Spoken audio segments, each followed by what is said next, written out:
Hi there, today I'm going to show you how to print a nozzle check, which is like a test page for a Canon Pixma TS705a.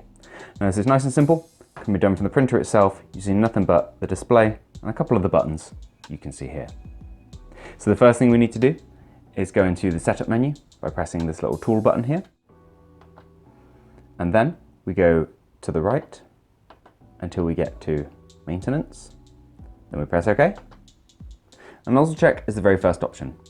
So, assuming you've already got paper in there, just hit OK. And in just a few seconds, you'll be presented with a page like this. Now this sheet breaks down the 5 different colours your printer uses. You've got black, that's the PGPK is the larger of the blacks, cyan, magenta, yellow, and that secondary, thinner black.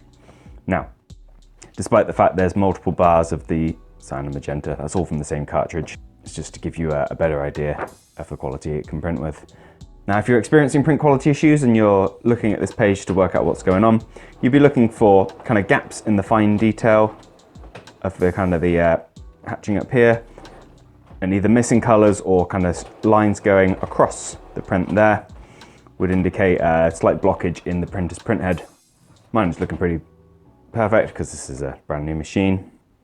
But if you're not so lucky and you have any print quality issues yourself, I'd recommend doing some cleaning cycles from the printer, which can be done with either cleaning or deep cleaning. It can be found in that maintenance menu as well. But if you're interested, we have a separate video available on our channel. But thank you for watching this video. If you found it useful, please do let us know with a like.